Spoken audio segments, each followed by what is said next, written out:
Olá pessoal, tudo bem? Continuando aqui a apresentação de integração do Spring na nossa aplicação, nós estávamos com um dilema. Como é que a gente conseguiria pegar o nosso contexto que existe no nosso desktop app, que ele foi passado para o nosso MDI, ok? E o nosso MDI também teria que ter a disponibilidade do nosso contexto para os formulários, por exemplo, para o nosso formulário de contas, para que ele possa criar uma instância via Spring, tá? Do nosso formulário de conta, para que todas as nossas funcionalidades venham a estar gerenciadas pelo Spring. A adaptação que eu fiz inicialmente foi essa.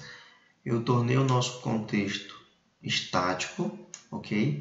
Vejam só no desktop app.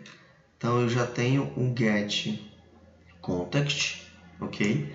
O nosso método, nós também temos uma classe na desktop app, dois métodos chamado getBean, vejam só que ele usa generics aqui, que também são estáticos e vão criar ou buscar uma instância de acordo com a classe que a gente desejar, tá? Ou pelo um string com o nome do nosso bean, que o padrão é o nome da nossa classe, iniciando com a letra minúscula, ok? Então, essa foi a forma como eu fiz para que o meu contexto ele possa estar disponível em toda a aplicação. Eu tornei o meu contexto estático. Dessa forma, vejam só, eu consigo, através da minha desktop app, executar o método getBean, tá?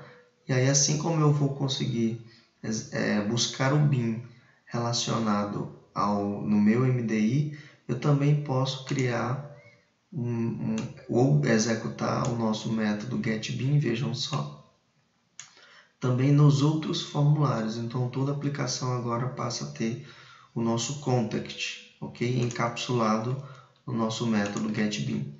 Se vocês precisarem do context, no desktop app já vai disponibilizar via métodos estáticos, ok?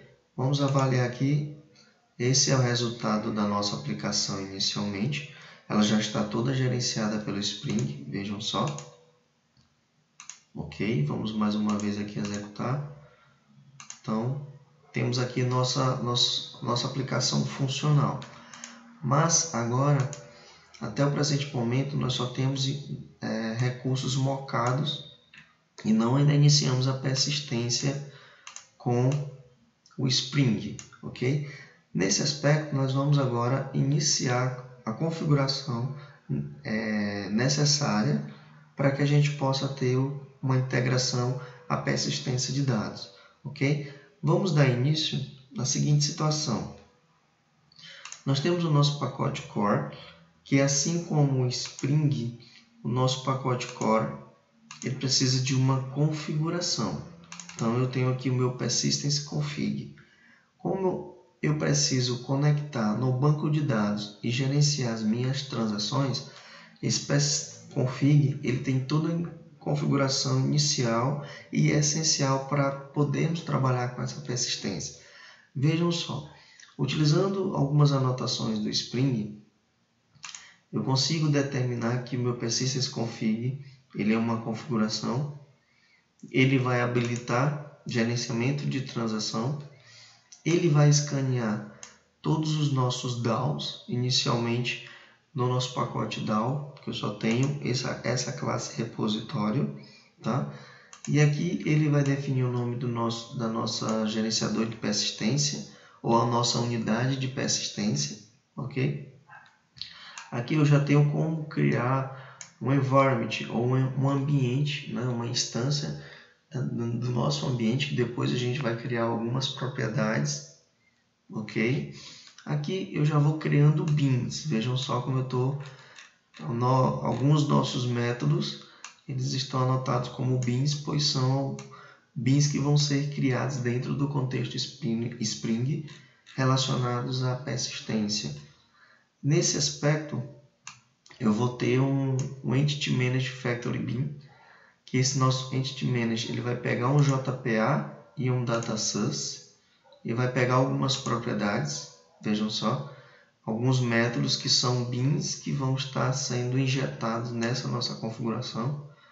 E aqui eu pego nossa unidade de persistência e depois ele vai escanear o nosso pacote model, onde tem as nossas entidades, inicialmente a nossa entidade conta, tá ok?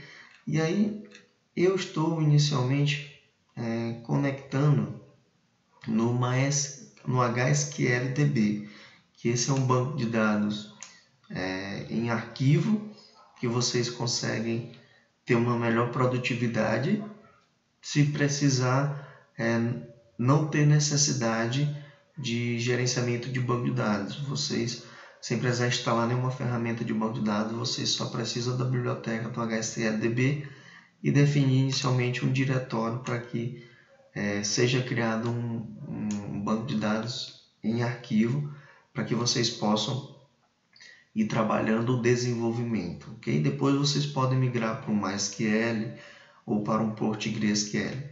Inicialmente ele está com o usuário SAP, sem senha, né, ou senha padrão.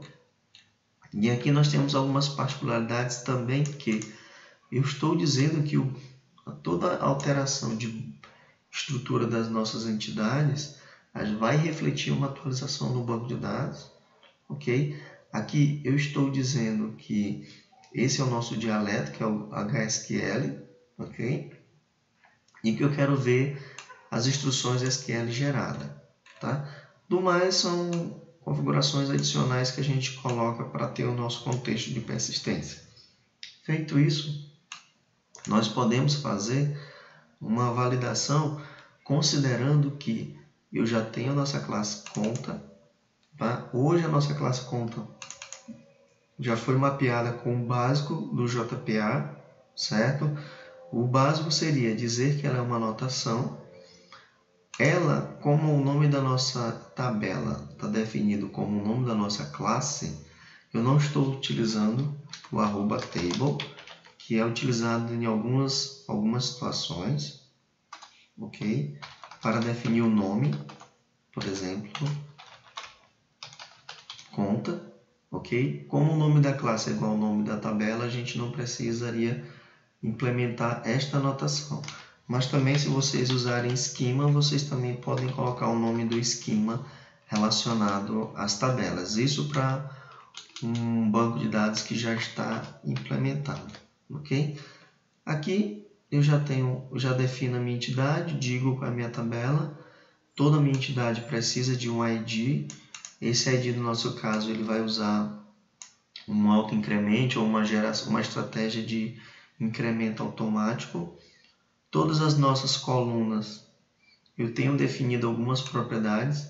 Nem todas as colunas eu preciso definir o nome da coluna, porque assim como o nome da classe corresponde ao nome da tabela, o nome do atributo também corresponde ao nome do campo, com ressalvas que se eu tiver algumas particularidades em distinções entre o meu atributo e o nome da minha coluna. Feito isso, eu já tenho uma minha entidade mapeada, já tenho alguns construtores, e como JPA a gente vai usar esse construtor, dizendo que esses dois valores já são valores padrão. Se a gente não atribuir esses, já são os valores aplicados na hora da persistência, ok? Porque nós já construímos um objeto com esses seus valores, ok? E seus métodos get, set, hashcode em echoes e toString.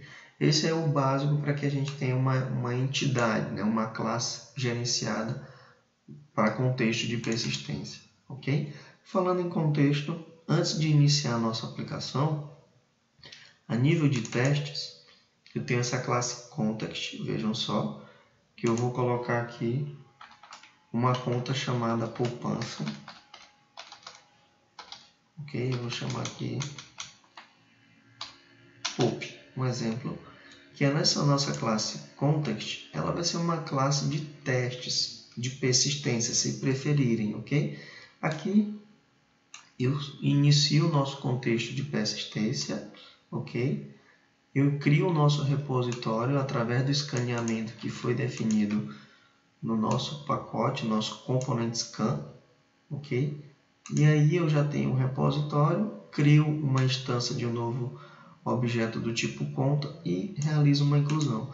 Uma grande particularidade agora é que nosso application config, a nossa annotation config application context, ela também vai ter uma configuração de persistência, tá?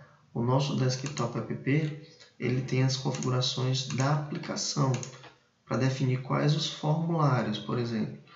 Para que eu possa ter os recursos de persistência, eu também vou incluir a configuração de persistência, ok? Antes de executar, eu vou deixar carregando o nosso aplicativo The Beaver, ok? Para que vocês possam ter uma visualização de conexão do banco de dados como uma ferramenta que auxilia a gente consultar dados do banco de dados. Aliás, eu não vou iniciar porque o nosso banco de dados, deixa eu visualizar aqui, como ele é um banco de dados em arquivo e ele só possibilita um acesso por vez, ele pode bloquear o nosso banco. Para isto, eu vou clicar aqui, vou desconectar. Um minutinho, vou clicar em desconectar. Aqui está desconectado porque a gente está usando um banco de dados HSQL. E aí vou retornar, vou realizar a execução. Observem como o nosso Spring já devidamente configurado na aplicação, ele já realizou uma instrução de insert. Vamos avaliar aqui, agora sim a gente conecta. Essa é a forma que ele vai nos apresentar. Essa é a nossa tabela, conta, vejam só. E eu já tenho aqui um registro no nosso banco de dados. Como eu usei o The Beaver para poder acessar um banco de dados que eu ainda não sei nem a sua localização? Bem, para que eu possa ter acesso onde está sendo realizada a minha persistência, no nosso HSQL eu vou pegar esse nosso diretório, ok? Verificar a existência do mesmo programador, cfip implementação db, vejam só o nosso banco de dados atualizado dia 20/3, tá? E eu vou avaliar que essa é a conexão, a configuração para que eu possa ter acesso ao nosso banco de dados. Eu vou colocando todo o diretório, finalizando no nome do banco de dados, depois de DB, que é o cfipdb, ok? Testo a conexão, ok? Eu tenho já acesso ao banco de dados que existem nesse arquivo. Vamos fazer mais um teste. Vamos excluir aqui a nossa tabela de conta, só para vocês perceberem como é simples a interação e fazer um teste no nosso método utilizando Spring. Vou desconectar porque eu preciso de acesso exclusivo. Vou colocar novamente no nosso contact uma outra conta chamada conta corrente.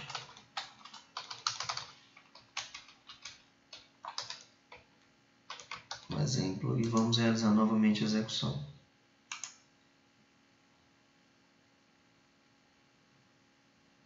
Ok, vamos agora novamente no The Beaver. Está realizando a conexão. Feita a conexão, eu tenho aqui a minha conta e ok, a minha conta corrente. Então, nosso Spring ele já está completamente configurado para realizar as persistências no nosso banco de dados. A partir dos próximos vídeos, nós iremos realizar a integração do nosso Spring, realizando a implementação nas nossas funcionalidades ou nos nossos formulários de fato, que será remover dados mocados e começar a interação com o nosso Spring e JPA. Até o próximo vídeo, pessoal.